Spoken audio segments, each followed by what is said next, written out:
Katika tukio linalozua taharuki kubwa kimataifa na kuongeza joto la kisiasa katika eneo la Mashariki ya Kati, taifa la Irani limeripotiwa kuhusika na shambulio lililolenga ghala la kijeshi lililokuwa na mifumo ya ulinzi wa anga ya Ukraine ndani ya mipaka ya Umoja wa Falme za Kiarabu au UAE.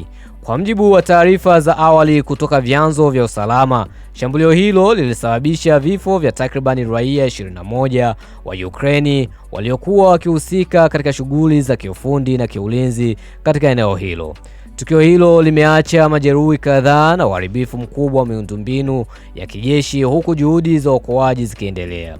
Shambulio hilo linatajwa kutokea katika kipindi nyeti sana ambapo Ukraine ilikuwa imetangaza rasmi kutiwa saini kwa mkataba muhimu wa ushirikiano wa kiusalama na kiulinzi na Umoja wa Falme za Kiarabu. Hatua inayolenga kuimarisha uwezo wa ulinzi, kubadilishana teknolojia za kijeshi pamoja na kushirikiana katika kukabiliana na vitisho vya kisiasa na vya kiusalama.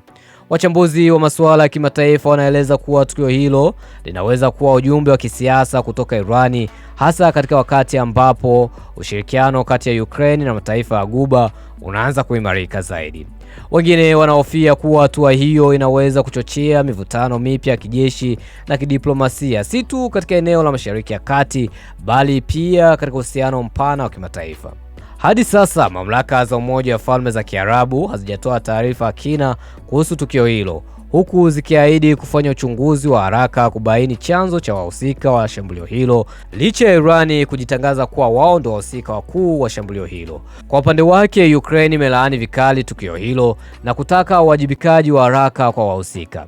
Kimataifa, tukio hilo linaangaliwa kwa jicho la tahadhari, huku likihofiwa kuongeza mivutano katika ukanda ambao tayari una historia ya migogoro ya kisiasa na kijeshi. Bwana, mtazamo wako ni upo hapo chini, sema comment kwa hiki ambacho kinaendelea huko Mashariki ya Kati, ambapo leo hii Iran imethubutu kuharibu miundombinu ya kijeshi ya Ukraine. Dondosha hapo chini, sema comment, tutakometisha sana. Mimi ni Mr. Baro, the Comfort Black Man. Fanya kusubscribe channel yetu, lakini pia fanya kutufollow kama hujatufollow, utakometisha sana.